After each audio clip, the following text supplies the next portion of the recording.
Heart disease is actually the number one killer of midlife women, but we seem to focus on cancer and other things, or we look at heart disease as a man's disease. Also, cholesterol, where does that tie in? There's a lot of conflicting information about cholesterol, and I've learned recently this goes back to the 70s, whether we need to pay attention to cholesterol, whether we need to ignore it, and what do we actually need to be testing for, and how do we know if we're in danger of heart disease? What do we need to be really watching? Today, I've got an amazing cardiologist on, Dr. Kahn, and I'm going to have him tell you a little bit about his background. Before I do that, I just want to share how I met him recently. I actually had spoken at an event that was recorded, and he heard me on the podcast and reached out to me and said, "Hey, I heard you. I checked out your podcast. You haven't had a cardiologist on." It got my attention because this is literally how my dad died. My dad died at age 49 of a heart attack. Now, his was very high triglycerides, very high blood pressure, and a lot of visceral fat, which you could see on him physically. So I want to put that out there. But I genetically have something called familial hyperlipidemia. Is that what it's called? I think that's what it's called. When you're born with genetically high cholesterol, meaning I had high cholesterol even as a kid. No matter what I've changed in my diet, it has been something I've chased and looked at for years and years and years. And even I've gone down the rabbit hole lately with what's true about cholesterol. Like, where do we need to not pay attention to it? Where do we need to care about it? And are statins overprescribed, and what else can we be doing? So I invited Dr. Kahn on the podcast today. Thank you so much for being here. I can't wait to chat.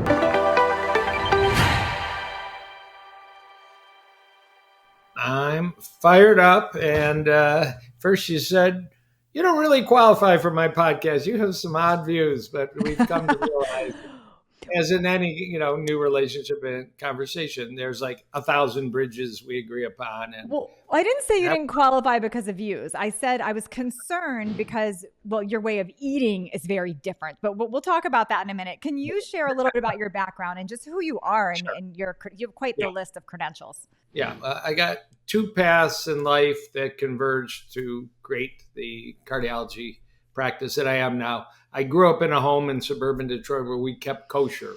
And, Natalie, you know about that. But that meant I had to think for a minute. Am I eating this? Am I not eating that? Is this on my menu or not on my menu? It wasn't a cheeseburger. We weren't an Orthodox family, but this was the tradition. And I have maintained it to this day. And when I arrived at University of Michigan, 1977, oh my God, so many years ago, I got admitted to a program where you did undergrad and medical school combined in 6 years. It was wonderful because I knew I wanted to be a cardiologist since I was a little squirt. Just something about my upbringing, no doctors in the family. The only solution for my kosher rules were to eat from the salad bar. And within a year, I was fully plant-based, and now 48 years later, nothing's changed. I've never had, you'll find other people, but in 48 years, I haven't had dairy, I haven't had chicken, I haven't had fish, I haven't had fowl, I haven't had pork, obviously, and I have eaten a lot of greens and beans. I had a girlfriend at the time who joined me in the dorm. She did the same thing. We've been married 44 years, kind of a sweet little story. So we're two, almost 50-year vegans. Now, do I have a few T-shirts that have vegan jokes about them? We are a weird little clique. Yeah. I want the listener to know, go and eat clean food and you'll do a good job. Just don't outsource your nutrition to a company or a restaurant or a fast food place if you can avoid it. The second path was getting into med school, realizing I was a pretty good student. I ended up graduating number one from University of Michigan. 300 students, stayed there as a resident, and then went to Dallas, Texas to become a cardiologist. Incredible training, very difficult city in the 1980s to eat plant-based, vegan, whatever you want to call it. I like the word plant strong as just a general term. Ended up in Kansas City for a year. That's KC Masterpiece barbecue sauce. Again, I ate so much okra and beans. It was crazy just to survive. And I've been in Michigan since 1990. I had 25 years as a cath lab stent doctor, published 150 research papers. I was a professor and still am a professor at Wayne State University in Detroit. But 10, 12 years ago, I totally threw that all away, went back and got integrated medicine training, stopped going to the cath lab, started my own practice that exists now in two locations, suburban Detroit and Boca Raton, Florida. Licensed in about 20 states, so we do a fair amount of telemedicine. It's just really, really deep science and prevention. You pick the diet you follow. I'm going to educate you about the science, but you pick the diet. And What it's approaching. interesting is when he said that at the beginning, about I wasn't going to have him on my podcast. I did want to have him on the podcast, but what I started looking at just from being the nutritionist in me and what I teach is right away when I saw vegan, I said, I don't like this. And so we've been texting back and forth. What I want to share with you today is whether you're a vegan or not a vegan. He is not going to try to convince you to be a vegan today. That's not the goal of the conversation. In fact, he does approve when I shared how I eat and what I'm doing. He's aligned with that. So what we're going to talk to you about today is more heart in general. Like, what are the warning signs? What do we need to be testing for? Where does cholesterol actually fall into this conversation? And how do we actually read these labs and understand what's going on? And when, if ever, is a statin appropriate? And is there other options to it? And I'm going to go into this with telling him at the time of this recording right now, he has my labs in front of him, and I'll tell you my total cholesterol, and someone who is not overweight. I'm lean. I'm eat as clean as possible, in my view of clean as possible. My total cholesterol is 238 at the time of this recording, and my LDL is high. It's 171. So I'm being transparent, going to share, and we're going to get into not just about my labs, but in general. But if you're listening thinking you have high cholesterol, I'm telling you the baseline on mine first, so you know where we are. I do not have high triglycerides or high blood pressure. My dad had both when he died. But let's jump in, Joel. Let's talk first about what goes on with heart disease. What do you see? And especially in women, what are you seeing? Yeah, well, the topic of heart disease in women is actually fascinating. In men, largely, we're going to converse about smoking, high blood pressure, their lab values, their fitness, their sleep, and we're worried about clogging arteries, having heart attacks, and men drop dead. 1,000 people a day in the United States drop dead. Every 40 seconds, somebody has a heart attack. That's a man more than a woman. Now, it's clearly at risk for a woman, but the profile of somebody dropping dead is specifically unique to men more than women. Women present with fatigue, palpitations, shortness of breath, fatigue, back pain, arm pain, jaw pain. But there's years of asymptomatic heart disease before those typical and atypical symptoms present.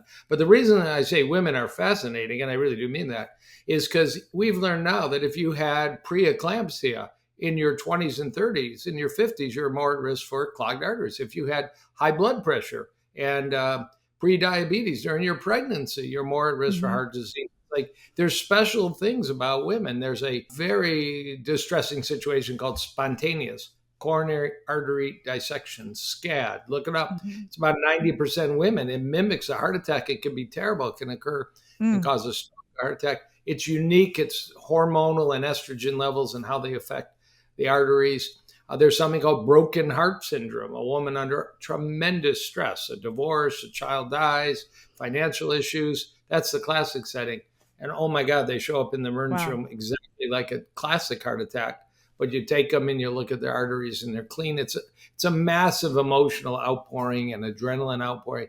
So I'm just throwing a quick list. Yeah, I would imagine even when you look at how people have died from drug overdoses could be heart related. So it's not always saturated fat or cholesterol or clogged arteries. There's other reasons, is what I'm hearing, that can create a heart attack. But still, for your audience in midlife, it's the age you start to develop clogged arteries, and usually it's asymptomatic for a very long period. Pickleball, travel, gym time, family life, the arteries are getting further and further and further diseased. And you're at risk of showing up. I'm short of breath in my Pilates. I'm having some unusual burning during my runs. I don't have the energy to do my workouts anymore. All that needs a good workup, but clogged artery. So we have to look. This is my number one message. There's a mammogram, there's a colonoscopy, there's a pap smear. Where's the heart test when you're 45 to 50? And I want the women listening to write down the name of that test. We talk about it right now, talk about it a little later in our conversation, and ask your primary care doctor, I want this checkup, and I want to do it again in about 10 years if it's normal. I want to keep an eye on my heart more than just the superficial way we deal with heart disease. Is this totally a coronary artery scan? Yeah, there is a CT scan. That's already going to lose a couple people. You lie in a stretcher, you go in a machine, could be at a university, a local hospital, could be at a freestanding center. I don't own a CT scanner. You want a good one. You go in a tube, it's not claustrophobic. You hold your breath for 10 seconds and you go home. I did it. It was easy. Super easy. It's nothing injected. And a computer reads it, and you want to come out with something called a coronary artery calcium score of 0. For those of you that are watching, not listening, I always have a few little cutesies around. This is what the images actually look like. Okay. That's a breastbone up above. That's a backbone below. Those are the ribs. Calcium shows up white because it's a bone. The lungs are black, kind of boring. And the heart's the gray blob in the middle, and the yellow arrows pointing to a heart artery called the widowmaker artery, the left anterior descending artery, the one that gets clogged the most. And it's like a bone. It's supposed to be a soft, flexible, free of calcium structure. And, this test was introduced in 1990, and there's 10,000 research studies. And probably of the listeners right now that are 50 and above, I'm going to guess less than 5% have had this test.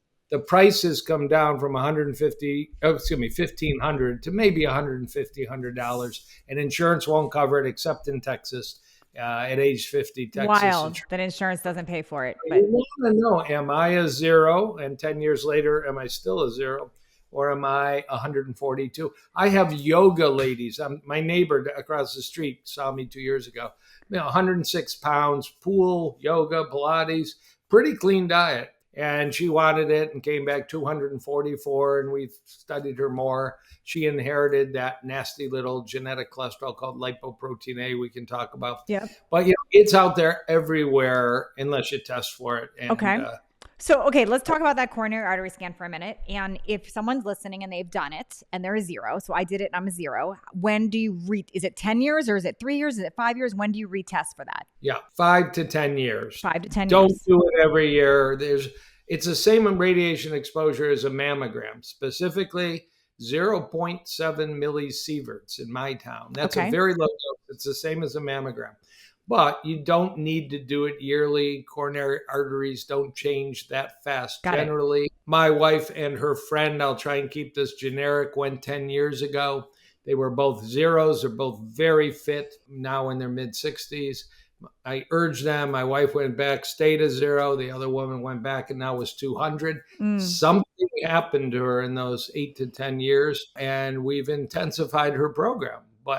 So what are the numbers? So 0 is good, obviously. What is the range then? Is it like, can it go up to 1,000 or what? Where is the red flag? Where is we can reverse this? Where is this is urgent? Yeah, they're actually amongst these 10,000 research studies. There's quite a few involving men and women followed for 10 or 12 years.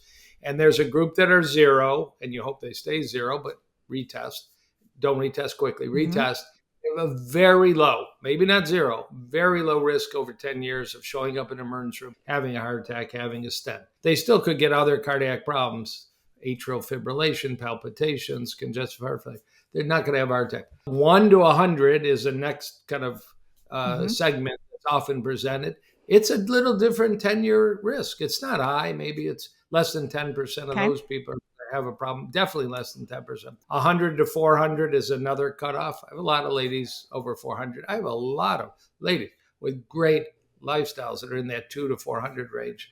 400 to 1,000, then over 1,000. I've seen people up to 6, 7, 8,000. It's a rarity. It's just bragging rights. They're alive and doing okay. And sometimes it's amazing how well they're doing. So it's not a death sentence if you have the higher number. It's just a warning. Yeah.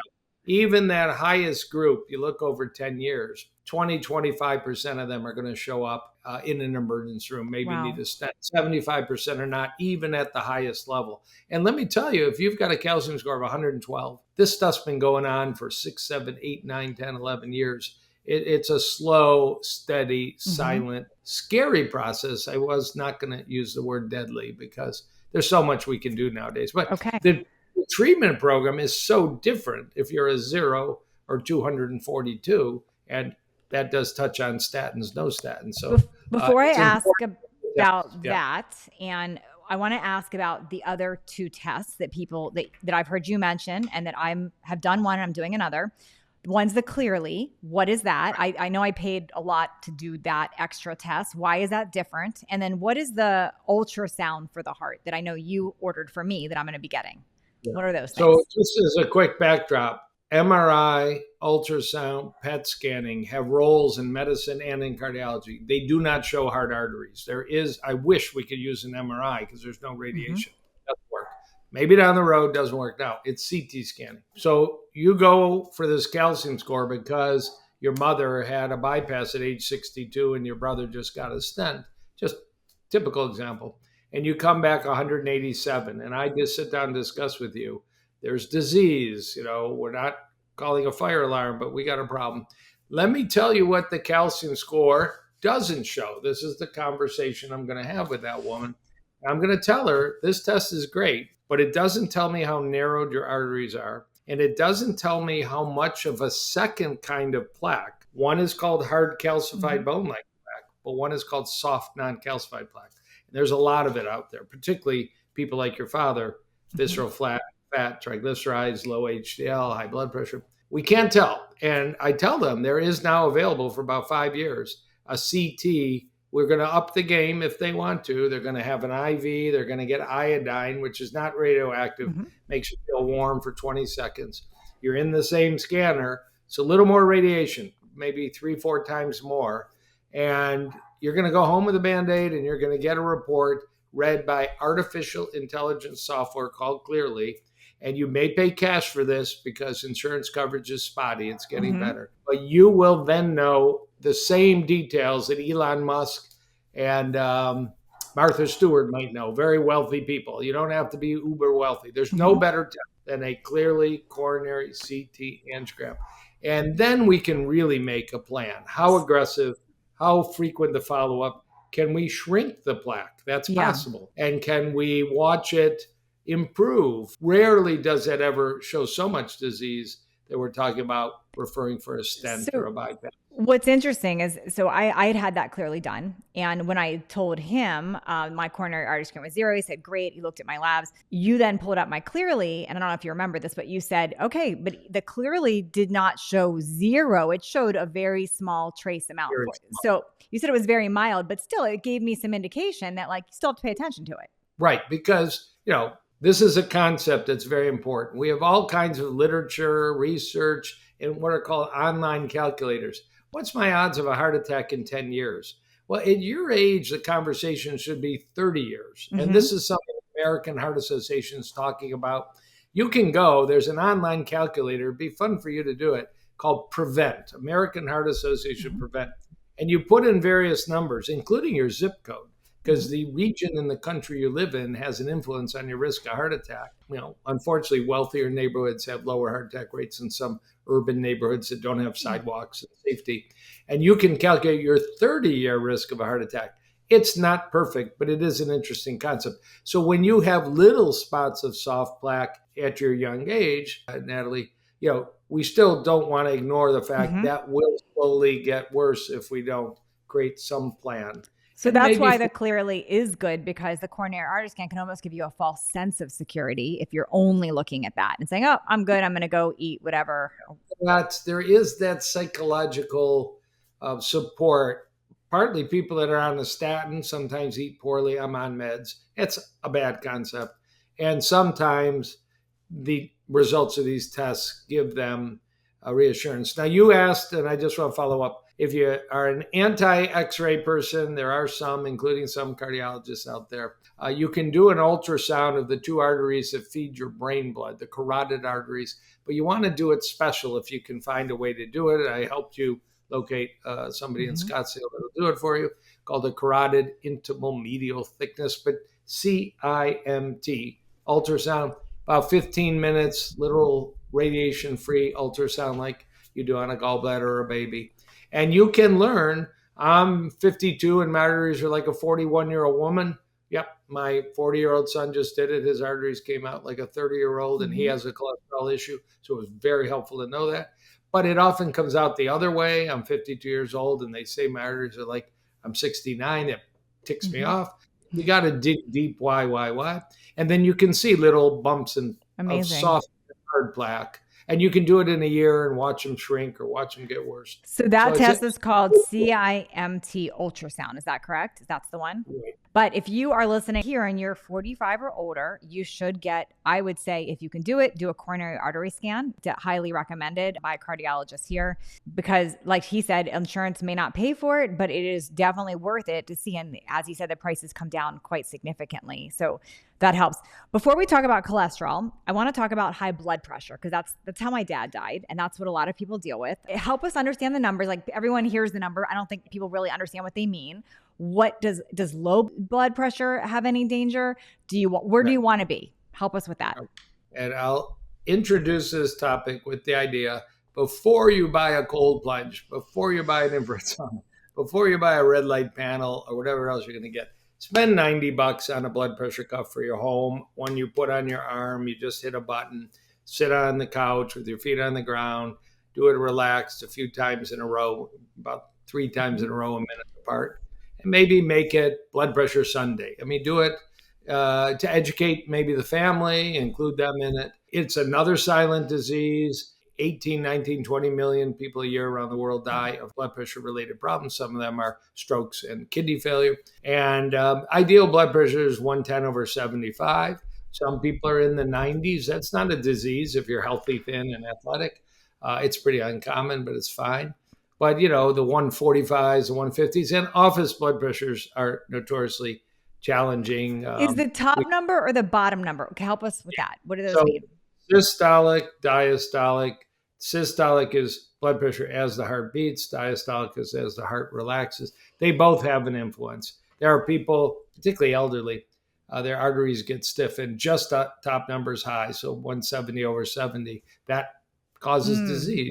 It causes the heart muscle to age, the heart muscle to thicken, get stiff. You can get congestive heart failure from just a stiff heart muscle due to high blood pressure. It's definitely a factor in damaging arteries. 100,000 times a day, the first part of the body to get the blood pressure wave is the heart arteries. They're the first place that gets the blood that the heart ejects.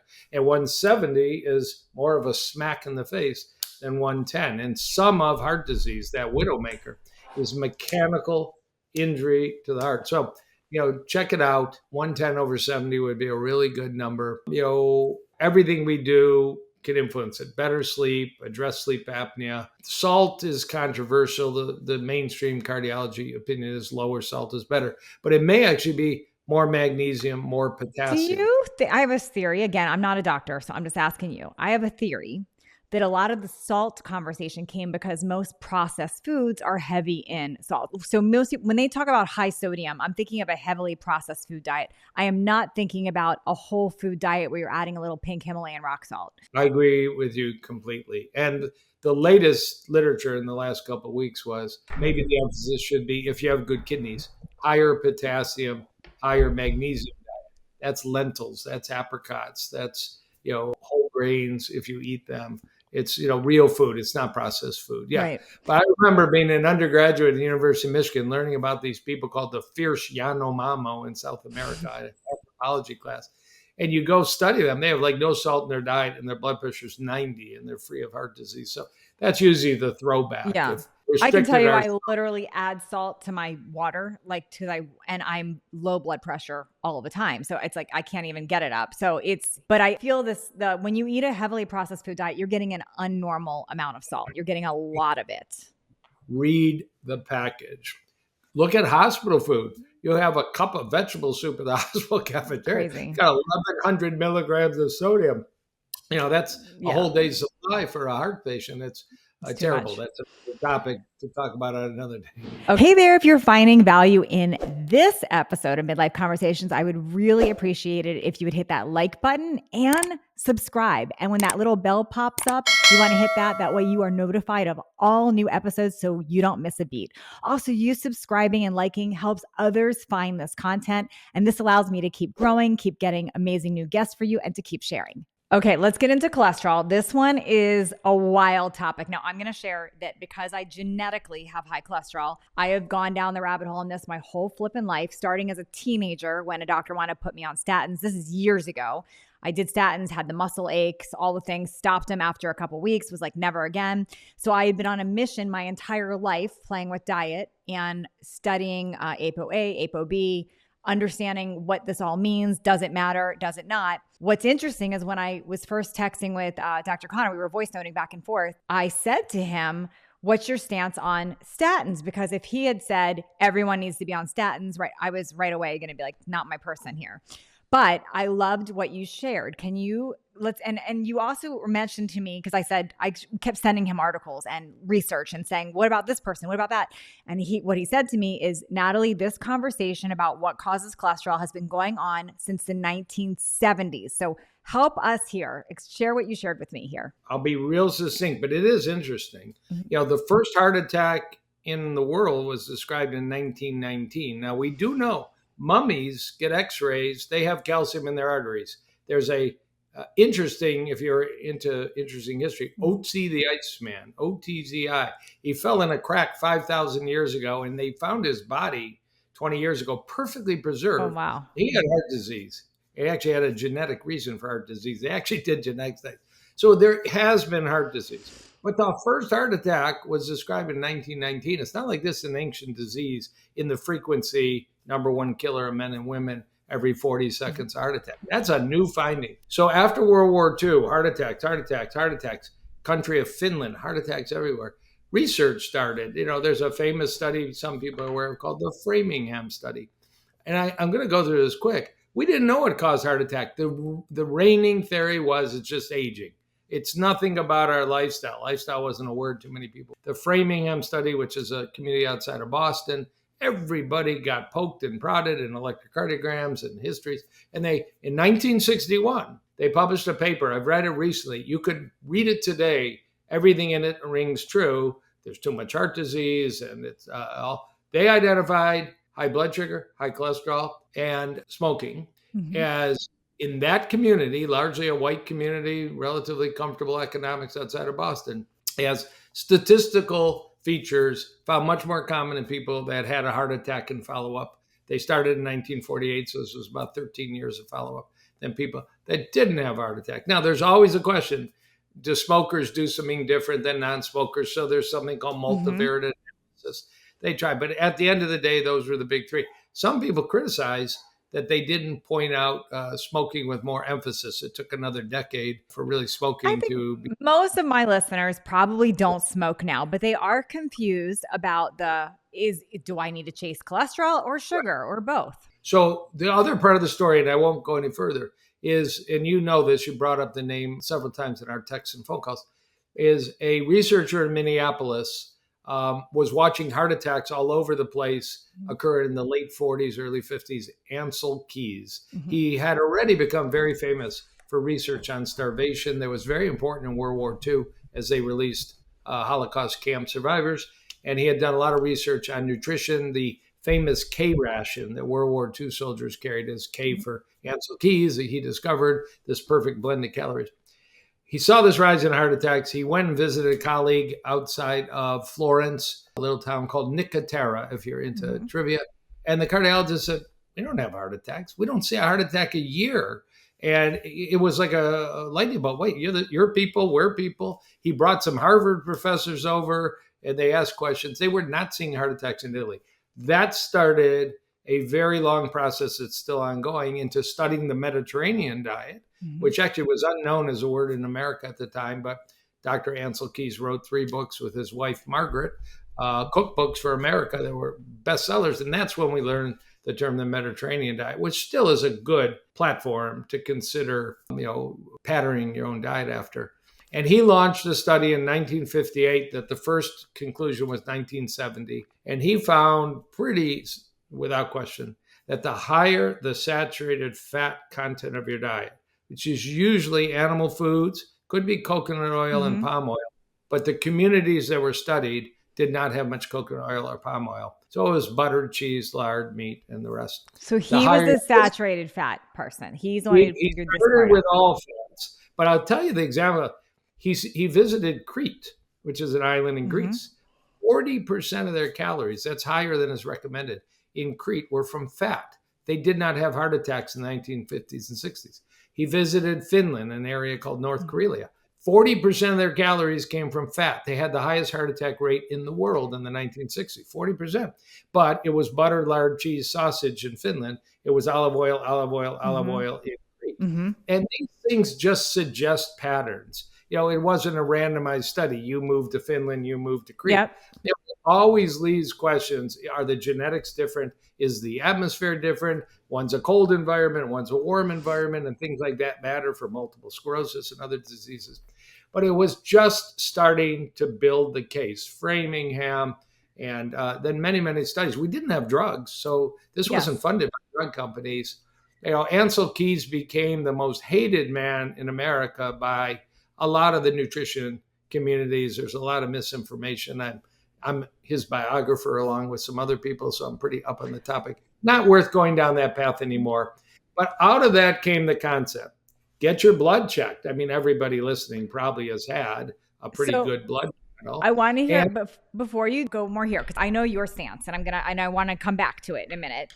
I want you to pretend for a minute like you're one of your colleagues that don't think this way. So you've got some other colleagues that they are believers that cholesterol doesn't matter, saturated fat doesn't matter. I've heard some of the conversations, right? And if you were, what is going on in their mind? Why do they say it has nothing to do with that? It's the sugar, it's the blood sugar that it matters. It's the other. Help us understand where they are coming from. We're playing like debate in school when you're playing the other side for a minute. So by its very nature, nutrition science is harder than pharmaceutical science. Okay. You got a drug, we put 1,000 people on placebo, 1,000 people on a drug. We study them for 4 years. We count something, and we've got a pretty good ability to evaluate, is it safe, does it work? You rarely ever do that in human nutrition science. There's rare studies, Prediment study, Cordyceps study. It's very hard to do, and there's often problems at the end of the day. There's break in the protocols. It can be done 8 weeks, 16 weeks. That's one observation. Number two, and I hope people listening have heard the name Walter Longo, Longo, PhD, a researcher at University of Southern California. He's Italian born. I think he's the number one nutrition source in America. He is the number one most funded nutrition researcher in America. He talks about how difficult it is, nutrition research, his field. And you got to look at everything. That's what the people on social media don't look at. You got to look at biochemistry. Does it possibly make sense that a higher blood cholesterol, whether it's genetic or comes from your diet, like in Finland, could cause plaque? Well, of course, in 1910, they scooped plaque out of legs of humans, and they found cholesterol in the plaque. They didn't find sugar. They didn't find triglyceride. They find cholesterol in the plaque. So at least it's biochemically plausible. And many other foundations look at randomized studies, look at epidemiology, which is the biggest conversation. We studied 200,000 people. There were 5 studies this week. We calculated that if they ate less red meat and ate more beans, the risk of cancer and heart disease would go down by 28%. There's all these studies this week, every week. But those are all what's called association studies. Is there something different about the bean eaters than there is about the beef eaters? Because they're not randomized. The researchers do their best. You always got to check the funding of the study. Very interestingly, a few of the pro-bean, anti-beef studies lately have actually been funded by the beef industry. The results didn't turn out the way they wanted. So, and then you got to look at case reports. You're a case report. You've got a very high cholesterol and have almost no atherosclerosis at your age, but keep that in it. And then you got to look, and let's not talk about environmental and animal rights and all, but Dr. Longo puts that in the structure. This is hard stuff. And cholesterol is one of 25 causes of heart disease I check my patients for in my office: lipoprotein A and TMAO and insulin resistance and nutrition levels and genetics and on and on. So the fact that you have a high cholesterol, genetically, 1 in 250 people are like you in this country, but you at this age have very little plaque, is a wonderful thing for you. But it's what confuses so many of these critics. It's never one. Not every smoker gets lung cancer. I agree with you on a lot of things, so I'm not going to challenge that, and I want to go deeper there. But I also want to make sure we don't skip over, why do the doctors speaking out? I'm not talking about social media influencers. I'm talking about there's MDs, there's other cardiologists, and some of them, that are saying, stop paying attention to cholesterol, and we only need to look at our blood sugar. Why are they saying that? Where is that coming from? I have to say, social media has changed. There's monetary reasons, there's popularity reasons. So you think it's not research-based at all? I'm going to give them the credit for being of high integrity. They're cherry picking.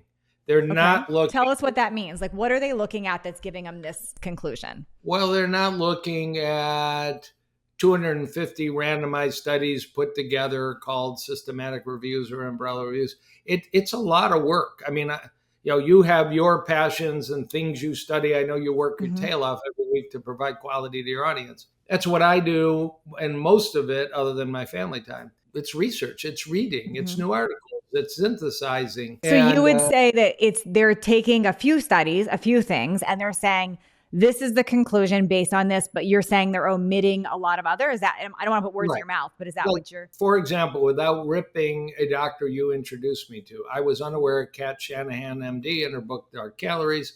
At your recommendation, I actually read the book. She spent a fair amount of time. It's like a red flag. If you talk about something called the Minnesota coronary experiment, the story is there was this study that compared corn oil to butter. The data didn't come out as expected, so they hid the data in a basement for a while. And in 2016, it got published. Turns out, so if you just listen to that story, you'd say, wow, everybody loves a conspiracy. There's a conspiracy to hide the data that butter's bad for you and corn oil is good for you, or some variation of it. It turns out, I'll just tell you, the study was done, Minnesota coronary experiment, in psychiatric hospitals. Great place. People are there. We can change their diet. They're not going anywhere. Turned out the study was done just as drugs like Haldol were coming on the market. And people started getting released from psychiatric hospitals. So at the end of 1 year, 83% of the people in the study had been discharged. That wasn't the idea. They were supposed to be there for a decade. So when you have a study of thousands of people and 83% can't even complete the 1 year follow-up, it's a very weak study in essence. Plus, there was a lot of trans fats in margarine back then. And fortunately, there's not too much good to say about the food industry. We have far fewer trans fats. So it's so nuanced that it's very easy to pick and present 4 or 5 studies. But I'm telling you, unfortunately, there's thousands. And it's just exhausting and hard. So, I don't know why right now this is a wave coming back. But like you said, it's a wave that existed in the 60s and the 70s. And Dr. Dean Ornish used to debate Robert Atkins on national TV in the 80s, 2 very different diets. So everybody loves a good debate, a good rock'em sock'em. So my big awareness, I have read more studies than I can even believe how many studies I've read around this. Like I have been consumed in this cholesterol topic and heart disease. And what I have found when I dig deep enough and I really listen to cardiologists on different sides, and most cardiologists I find really more aligned with your thoughts around saturated fat and cholesterol than cardiologists that don't. But what I do find is there's a lot of commonalities, and I want to talk about some of those first, and then I want to get more into labs and nuances, because the commonalities that I found digging through research, talking to you, listen, just everything is almost actually all of them will say primarily an unprocessed natural food diet's best, whether you're vegan or whatever, or you're vegan or you're paleo or or Mediterranean, unprocessed, primarily natural, real foods are best. I'm also hearing pretty universal that the best fat source would be literally like olive oil, nuts, and seeds. Is that accurate? That's what I'm finding. So everything you just said is, A+. I'm also hearing that being leaner and adding muscle and working out, huge. Getting your blood pressure down is huge. And then cholesterol, what I'm learning, is very nuanced. And before we talk about the details on the cholesterol, blood sugar is pretty universal with everyone I've listened to or read, that you do not want prediabetes. You got to manage your blood sugar, because if you don't, you do create more inflammation and you do create problems. I'm also hearing that trans fats, partially hydrogenated oil, all that oxidizes really quick. Not good. I'm also hearing, whether you're vegan or not, if you're vegan and you have patients that are meat eaters, or you're a carnivore doctor, there's still a universal thing about you do not want to overcook your meat. If you burn your meat, you're creating glycation, which creates oxidation. Is that accurate? Help me with all these things. That's worth about 2 more minutes now or when you want to talk about that, because that's so interesting and your audience probably isn't hearing it ever. You want to do it now? Yes, let's do it now. Yeah. So very conveniently, there's an abbreviation, AGE, small s, AGES, that stands for Advanced Glycation End Products, a very sciencey word. But these are chemicals that get created in your body for 2 reasons, and they literally age your body. They age your arteries, your nerves, your skin, your hair. You don't want wrinkles. Pay attention right now. And we learned in the last 40 years that if you chronically run a high blood sugar, maybe you got a CGM on, maybe you've had lab testing or a glucose tolerance test. Remember, if you had pre-diabetes during pregnancy, you're at risk of it later in life, so get tested. That as your blood sugar stays up on average, your proteins and your fats become really like a frosted donut, sugar-coated. It's called glycated. They don't work well. Your arteries become stiff, your skin gets damaged. It leads to high risk of dementia, cancer, heart disease, kidney disease, pretty much anything you don't want. So control your blood sugar. Okay, the second reason you develop AGEs is what nobody hears about. You take a breast of chicken, I could take a block of tofu, and you put it in a stew or a tagine, there's a fancy word, and you make a moist chicken-based dinner for the family. The amount of AGEs that can be measured, and there's a professor in New York who's the world expert on this, Helen Vlasara, a Greek MD. Mm-hmm. You make very little AGEs, but what does America love to do? Grill it. Take the chicken, put it on the barbecue, roast it, grill it. Any food that's high in fat and protein that you apply high heat to, and frying is the worst, you create a god-awful amount of these AGE compounds. And we eat it for breakfast, lunch, and dinner. It could be bacon. Bacon is the number 1 food on the list. The level of AGEs from pan-fried bacon is insane. And what does AGE stand for again? Advanced Glycation End Products. And there is a cookbook. There's a few out there, low AGE recipes. But get an Instapot, get a tagine, make stews, make chilies. Even, here's a tip. You want to barbecue your chicken breast. You marinate it, ideally in lemon juice, vinegar, or black beer. These are all research studies. Lemon juice, vinegar, and black beer. Okay. Yeah, you don't have to do them all at once. Probably if you did them all at once, it'd be a super package. You probably cut down the chemical reaction. The moisture helps and the acidity helps. And you any vinegar, red vinegar, white vinegar, doesn't matter? I gotta search it down. Okay. I don't remember. But you create half the amount of these AGEs. So and there's very little, I hate to say it, in plant-based foods. Tofu is an exception. Tofu is a high-fat, high-protein plant. Yeah. You fry, barbecue your tofu, which is a pretty unusual thing to do, but tempura at a Japanese restaurant, you can create a lot of AGEs because it's the same chemistry. So this is another word. Comes into my obsessively digging. So a lot of times, I'm not saying this is your feeling because I know where you are and you're vegan, but there's a lot of times where people are bashing meat. They're talking about grilled or overly processed meat. So when you're doing like organic, natural, and you're cooking it well, then it's not necessarily creating as big of a problem as when you're using the highly processed food. Like you even said, it doesn't matter how natural they're listing the bacon or the sausage, stay away from it. This is not a topic about grass-fed being better than, obviously factory produced meats has 1,000 problems, only one of which is how poor quality. And you're talking about the cooking method and the curing method. Talking about where they're made in North Carolina with all the sewage and the infections and antibiotics and just horror and plus human tragedy of trying to work there. It doesn't matter if it's that meat or grass-fed finished regenerative farm meat. Throw it on a barbecue, you have a chemical reaction called AGEs. Yeah. So I'm a little human experiment here, and what he knows is I had sent him my most recent labs, but I'd also sent him labs from 4 weeks ago that were dramatically different in some numbers like MPO. And we're going to talk about what actual lab markers mean in a minute. But it was like an off the charts MPO and everything had skyrocketed. And when I looked back at why, like what was the difference? It was the meal I had the night before the test. which is interesting. And I had gone out to a restaurant and I had like all the things on the menu, and I had a steak that was definitely like more burnt on the outside. So this stuff's pretty immediate in your body.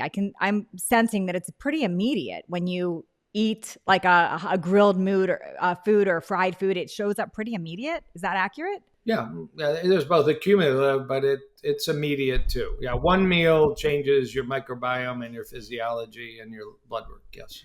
So just to kind of wrap this up before we go on to the lab part, just best practices for meat. If you're having meat, you're going to say you want to make sure you're marinating it in lemon or vinegar.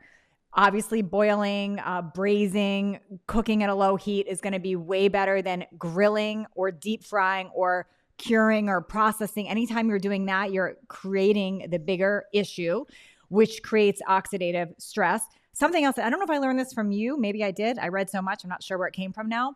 But I think it was you, that if you are having meat or you happen to be having grilled, you want to make sure you're having a lot of vegetables, green leafy vegetables with it, because it kind of counters that. Did I get that from you? Take it from me. Okay, I'll take it from you. You've got the antioxidant to go with the oxidative stress. You have the anti-inflammatory to go with the inflammatory stress. So I've been literally like, I make sure now if I'm having meat, I'm having a big green salad. I'm taking my broccoli sprouts with it. I take my energy bits. Like I make sure I'm overpowering with greens, and I'm also taking polyphenols with it. I'm making sure to add that because I didn't know if I got that from you or somewhere, but it made sense to me because antioxidants are countering the oxidative stress. Can I give a broccoli cooking? Please.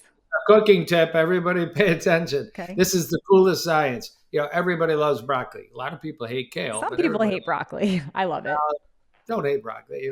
You've got the water boiling. You're going to steam some broccoli, and there's your broccoli head. Broccoli is like a glow stick. Remember those things we break? It has a chemical called glucoraphamin. Separately in the cell, there's an enzyme called myrosinase. But then this is all you need to know. There's a really good chemical in broccoli that can be made called sulforaphane. Mm-hmm. And the question is, if you just dump that head of broccoli in the water, the enzyme gets destroyed right away. You won't make sulforaphane. Sulforaphane is anti-breast cancer, kind of like food medicine. So you chop your broccoli on the chopping block, let it sit there for 20, 30 minutes. You've broken some of the cells up, releases that enzyme from the broken cells. The chemical reaction that would occur if you chewed raw broccoli. That's cool. Raw broccoli. Yeah. You can create a little chemistry set on your chopping block. Wait 20, 25 minutes and then dump it all in your steamer, in your water. You'll have sulforaphane-rich broccoli, which is super good. It's always a good food, but sulforaphane-rich broccoli is a better food. Okay. What about broccoli sprouts? Are you getting that from that? Yeah, you don't normally cook broccoli sprouts. You absolutely will. As you chew broccoli sprouts, one of my favorites are broccoli microgreens. Yep, I eat them like cups of them a day. We have a little organic farm by my house. We get broccoli microgreens. Also helps if you're estrogen dominant. Literally one of the best foods on the planet. Also helps with estrogen dominance. It helps you clear estrogen. So it helps with that pathway. Right. So it's got DIM in it. Right. Exactly. Yes. Remember, before we're done, we just got to talk about statins for 2 minutes. Oh, yeah. We're going to talk about that right now, actually. We're going down, we were talking about your lab values. Yep. I want to talk about lab values and statins and where they fall in. So, share your perspective on statins first. Do you feel they're overprescribed? Do you think there's ever a case for them? Where do you fall on statins? And this is a little part, you can tell, sometimes I tell a little story before we get to it. This is a little part about my strong belief that cholesterol can't be ignored. It doesn't need to be overtreated. It can't be ignored. When I was a cardiology fellow in Dallas, Texas, and two gentlemen won the Nobel Prize in Medicine for discovering how we make cholesterol in our liver, Dr. Michael Brown and Joe Goldstein, incredible experience to be there when that happened.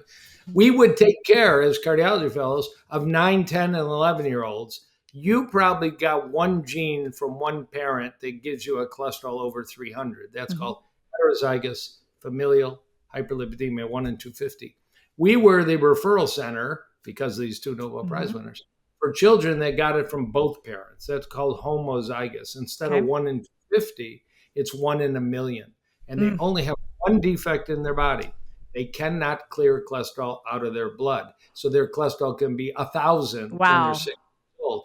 And we had people getting bypass surgery, having angioplasty, and their lifespan can be quite shortened. And now there are many strategies to deal with it, but we're talking in the 1980s. So you say, you got a kid that the only thing that God gave them a altered, physiology is high cholesterol. You see what happens. It weighs on me and all. So the easiest philosophy, well, number one, the official way to do it is I meet with you, Natalie. I plug your numbers into the prevent calculator. I come up with what your 10-year or your 30-year risk is. I'm assuming you haven't had a calcium score and you haven't had a clearly CT angiogram. And based on that, I whip out my prescription pad and I say, typically, over the next 10 years, you probably should take this medicine. I'll see you in a year. Maybe you'll learn about muscle aching and blood sugar elevation and brain fog, all which are real. God forbid you get told to take CoQ10, a vitamin that helps safely use statins. Maybe they'll talk 30 years. That'd be quite unusual. In 2007, this is really key. There was a proposal by a really great research foundation. Why don't we check people for heart disease before we write a statin? If Natalie has clean arteries, we shouldn't be writing a prescription drug. We don't use chemotherapy on people without cancer. Why are we using chemotherapy called statins on people without atherosclerosis? It took 12 years, but in 2019, even the very conflicted American Heart Association takes money from all kinds of crazy places they shouldn't take money from, without question, announced if you have a calcium score of 0, that $100 easy test, there's no role for you to be on a statin unless you're a smoker or diabetic, a small group of people. So if you ask me in my clinic, I take women off statins because I ask them to get the testing. Jane, your carotids are clean, your heart arteries are good. We've got a lot to do with exercise, diet, and supplements, sleep and stress management and hormone replacement and all the things you can do with a midlife woman. We're stopping your statin. And it's a joyful moment for me. And I'm doing it really within proper care. Now, if you had a large burden of disease in your heart arteries, and thank goodness you don't, and you have a genetic problem and, your best diet and your best fitness didn't bring it around, I talked to you about the whole option. We can try niacin, we can try red yeast rice, we can try berberine, we can try bergamot. But if you want to have the least cost, quickest benefit, I'd put you on a mini dose, a micro dose statin, 5 milligram, 2.5 milligram. And there's a second drug you add to it called ezetimibe, and you use them together, scientifically been shown.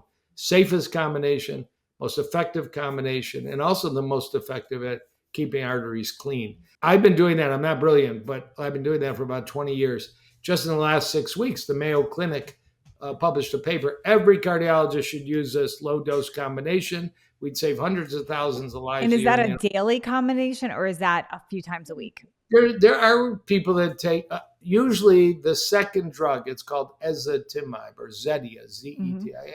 I usually use that daily. It works in the intestines. It's not a statin, doesn't work in the liver, doesn't cause muscle aching. The statin I might use twice a week, 3 times a week, 4 times a week. It all depends. You'd be challenging if we needed to treat you, and we don't because, your cholesterol's over 300. It's not over 300 right now. It's 238. 238. Yeah. Since you talked to me, it's dropped. I mean, it's amazing. I'm not taking credit for that. You didn't go back for that same meal. So there is, in my opinion, it's called personalized medicine. Natalie's different than Jane's, different than Debbie, different than Sid. And it's harder work to go through. Why does your body, this is the big question. Right. And I'm going to give you the social media influencer answer, and I'm going to ask the question from the cardiologist. I want to understand why your body produces cholesterol to begin with, and then why do people say that we need cholesterol for our brain and to protect us? And what happens if we remove the cholesterol? Do we create another problem? Wonderful point. And some people argue, and I would argue that calling LDL cholesterol the bad cholesterol, it's somewhat effective in describing a cholesterol panel to a patient. We used to call HDL cholesterol happy cholesterol, but we don't say that anymore because a lot of women have an HDL cholesterol 110, 120, 130. They have heart disease. It's not protective. It can be damaging. So we don't say H is happy anymore.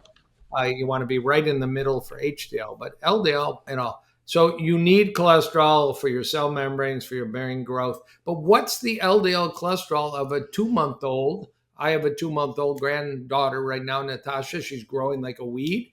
What's her LDL cholesterol? 25 or 30. And she's growing faster and quicker than any time in her life, including her brain. She's coming along just great. And in fact, the data is you don't need a LDL cholesterol of 225 to fuel your membranes and your vitamin D and your sex steroids.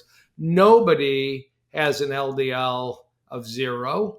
Even the most aggressively treated serious sick heart patient lowers their LDL cholesterol or their apolipoprotein B, another way to measure it, but they don't go to 0. And I always will fall back. You can listen to Facebook and Instagram.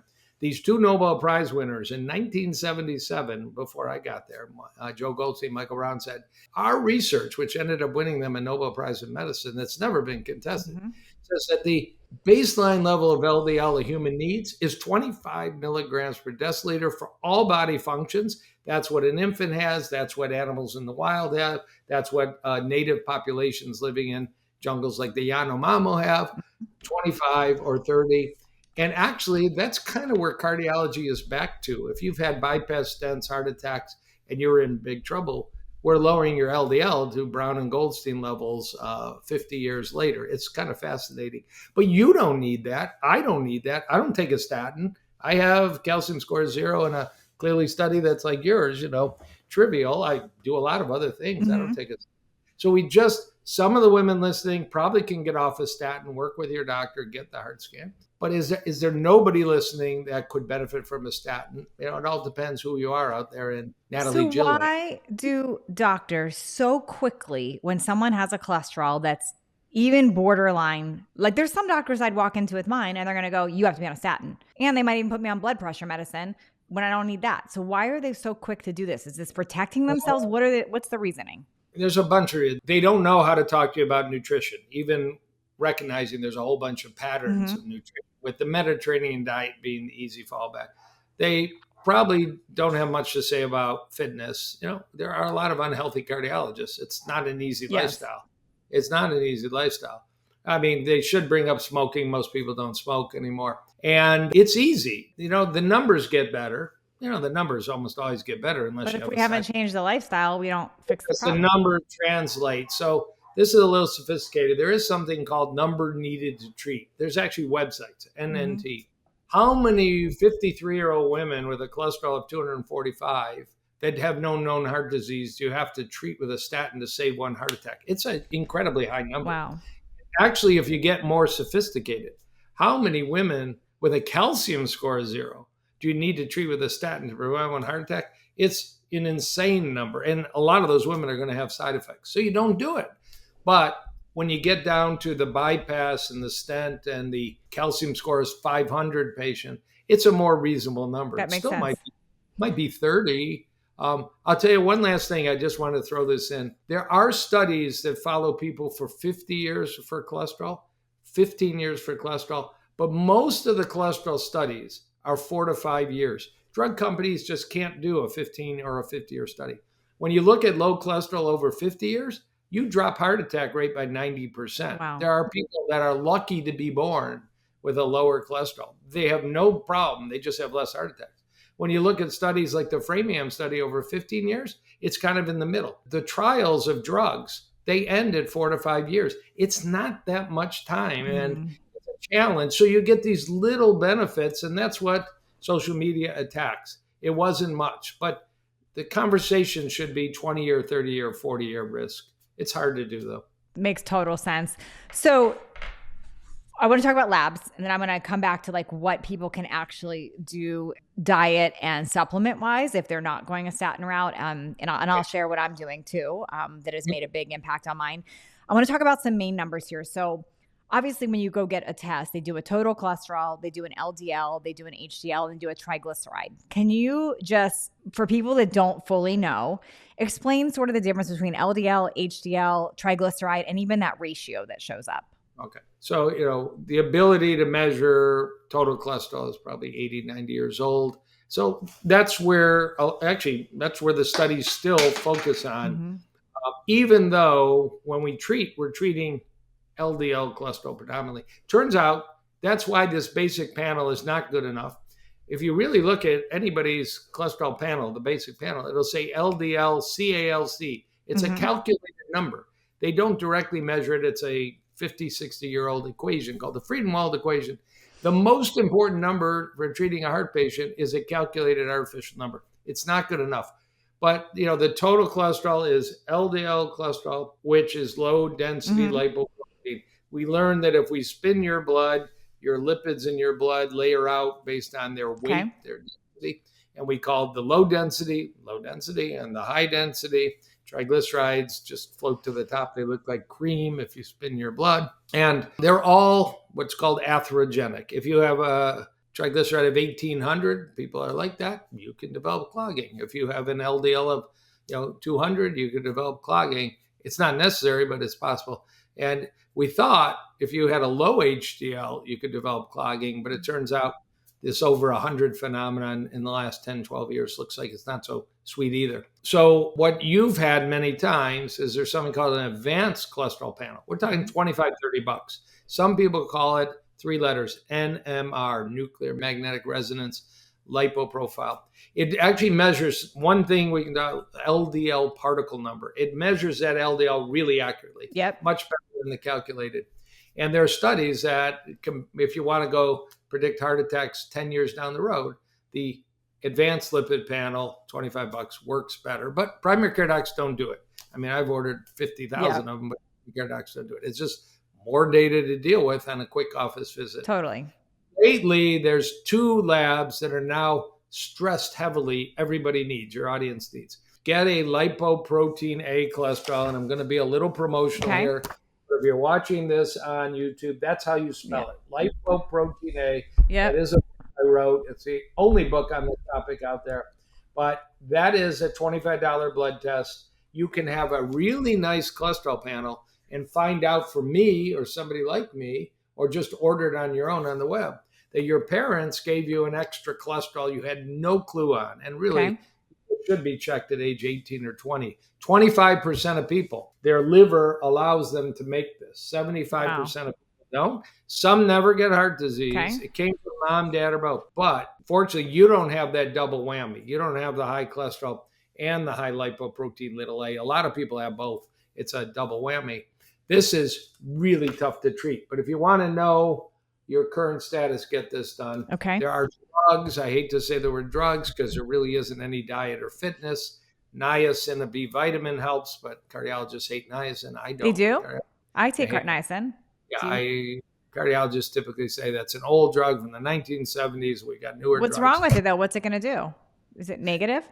In the 1970s, they did randomized long-term studies that showed niacin, B vitamin, which causes a bit of a flush feeling, lowers heart attack, lowers stroke, and you live longer. A 1980. And I like the flush feeling. I like the flush feeling too. I take niacin. But when they started to combine niacin with statins, 2 studies suggested that didn't add benefit. They weren't particularly dangerous.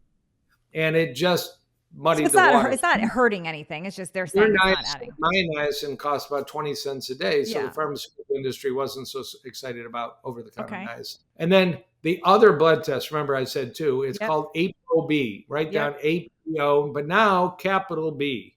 You got to do. And there's 2 of those. There's ApoB and ApoB-A1. What's the difference? There's ApoA1. Okay. I would order that. ApoA1 is the carrier of HDL cholesterol. Okay. I see some really nice doctors and patients want this test, and they accidentally order ApoA1, and they tell me it's fine, and I look at it, I said, no, you never had this checked. So just write that down, get that done. Lipoprotein little a. Every lab does it. LabCorp, Quest, hospital, doctor's office. So I'm just looking at mine. Actually, maybe I have the wrong one because mine says ApoA-1. So that's the wrong thing. Your most recent labs have both. Okay. That's what I was telling you. Your most recent labs say your lipoprotein A is less than 7. It's under lipoprotein markers. Oh, I see. Okay, good. So I was looking at the wrong thing. Oh, I'm really good. I'm really good there. I see I'm showing you your labs. I'm violating HIPAA. Yeah, I see it. It's hard to read it on the phone, but I see it. It's good. Okay. You had ApoB, and actually just recently, I mean, it's a test been available for 4 years. If you said, too much stuff, give me one number to check. If your ApoB is low, you're good because it measures everything. Bad triglycerides, bad lipoprotein A, bad LDL. If your ApoB is high, there's a few different reasons it could be high. So that's the latest trend. Ask your primary care doc. Or a lot of people are ordering labs online that they pay for cash. Make sure you do what you did, Natalie, to get Mine's a that Vibrant test. It's the full OB. heart panel. What Yeah. about oxidized OX LDL and MPO? Can you, because the MPO was the one that put me on the state of the alarm when mine was super high that one time. Well, you used to live in San Diego, and there was a professor at the university, Daniel Steinberg, of blessed memory. I knew his son, and he was a researcher extraordinaire. And he developed a way to measure oxidized LDL, rusted LDL. Other things, you can glycate LDL, from the advanced glycation end products and make it, but oxidized LDL seem to be worse than regular LDL. That trend has fallen off in the last 10 years, that all of these particles we've talked about in some people can be dangerous to their blood vessels. So you can measure oxidized LDL if you want. I mean, I follow the literature like crazy. There's very little new that says, danger, danger, be sure you get your oxidized LDL measured. Again, major publication in the last 3 weeks definitively said, forget about that stuff. Get your lipoprotein A and your ApoB, and you've got a good foundation where you're at. What about MPO? What is that? Well, that's your specialty and down. Everybody agrees that inflammation is a factor in many diseases, brain disease, but it's a factor in developing a heart attack, a clogging, a stroke. And we have many blood tests to ask the question, is my lifestyle creating an anti-inflammatory milieu? I love that word. Or is my lifestyle or my dental health or my sleep apnea or my psoriasis or my eczema, is it creating internal inflammation? Or my lupus, my rheumatoid arthritis, my Sjogren's, all the autoimmune diseases. So you want your high sensitivity C-reactive protein, but you said MPO, myeloperoxidase. It's a lab test created by the Cleveland Clinic. You showed me your lab values 3 weeks ago. You were like, I was freaking out. high. I thought I was going to die. Yeah. From the Cleveland Clinic. That is really, really bizarre. Yeah. Fortunately, it appears to be lab error or that terrible meal. Yeah, it was just one meal or a lab error. Yeah. What I learned about MPO is if you have a dental infection, so I went right to the dentist. If you have like an old root canal, a dental infection, absolutely can raise your MPO. Also, if you're living in mold. So if you have mold or heavy metal exposure. So, and even just like a recent, like if you were staying someplace for a week, it could raise it. So it's an indicator that you want to recheck. In my case, mine was like nuts so high. It was 4,200. And I was like sounding the alarms. It's not that anymore. It's normal. But that's, and I sent you a paper. People that take melatonin at night have lower MPO. So if you need to do, I'm a fan of low dose melatonin before bed. It's a cool little, because people ask me, Doc, what can we do to lower it? Well, like you said, eat clean, go to the dentist.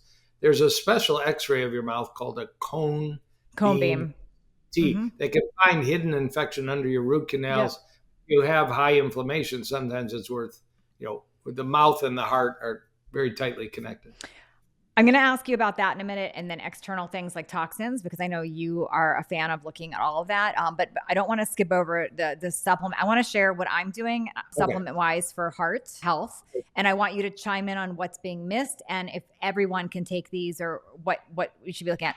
I do niacin, I do CoQ10, I do bergamot, I do polyphenols, and I do quercetin every single day. Those are, and I'm also very aware of alkaline foods. So I eat a high amount of low glycemic fruits and vegetables, a lot of them, because I want the antioxidants. And then as far as my fats, my main fat that I include in my diet is olive oil. I put olive oil on everything because of the polyphenols, and it's also a more healthy fat. I do not have more than 30% of my calories, no way, from fat at all. So I am not into that. Eat a 50, 60% fat. So when I do have steak, for example, I'm having lean cuts of filet. And then I'm also watching how meat is being cooked. So based on what I just shared, where are those things like kind of universal? Anyone can have those types of supplements? Is that not? Help us with those. I know I sent you a picture and you were like, I like them, but I wanted to make sure. We talked about niacin as an option, but don't tell your regular cardiologist. They won't be happy, of course. Okay. Do tell them. Share it. But there's a wonderful book, Niacin, The Real Story. It's 450 pages by Dr. Abram Hoffer. That if you want to read about niacin, you don't have to do that. Talk about bergamot. Bergamot is a lemon-looking citrus that grows in Calabria, Italy, the very bottom of the island. It's been associated with longevity and health and anti-inflammation, and people now prepare it in capsules, and it can lower blood sugar and lower cholesterol. It's a natural treatment. It's quite safe for sure. You can add it to a statin. There are research studies. You can use it alone.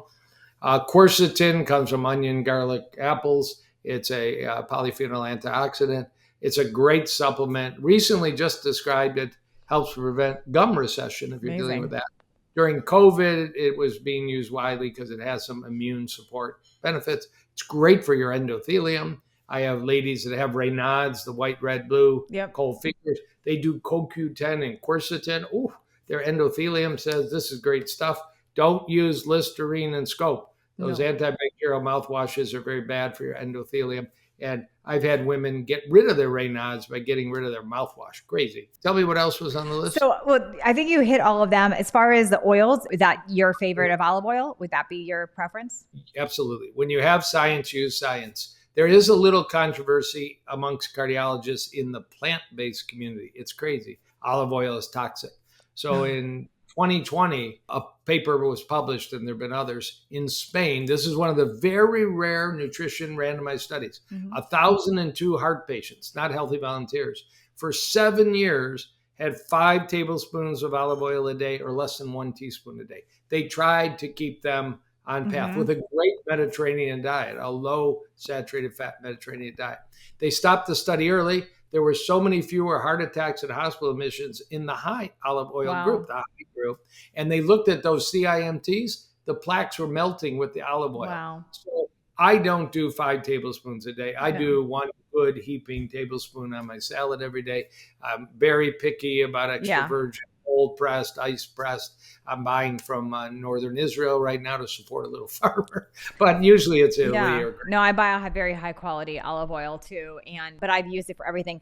I personally, and I don't tell everybody to do this. I will prefer in my programs, for example, if somebody's adding fats to their diet, I list out the fats that they could use, and avocado oil, olive oil, nuts and seeds. I prefer for them using either coconut oil, butter, or ghee over using trans fats or margarine or things like that. However, I don't personally eat saturated fat. I'm very aware of that. I don't add a lot of it. So I want to share that too. What are your thoughts in general about, and other than meat itself, because I know how you feel about that, but your thoughts on the whole coconut oil trend, tallow, which is what are your thoughts about that? Put whatever you want on your skin. If you're a heart patient, I wouldn't include the 2 food products you mentioned in your diet. They are, I don't know the percentage for beef tallow. Very high saturated fat. 85%, but coconut oil is 85-90%. It's number 1 in the world. There just isn't much research about coconut oil. There's one little group of people, 1,200 people called Ketavins. They eat coconuts and they seem pretty healthy. It's such limited research. But so if you're like my husband and you have no issues, you can really jack up your coconut oil and your beef tallow. Just do a blood test in 6 or 8 weeks. Some people are hyper responders. My cholesterol 180 went to 340 in 6 weeks. It happens. Yeah.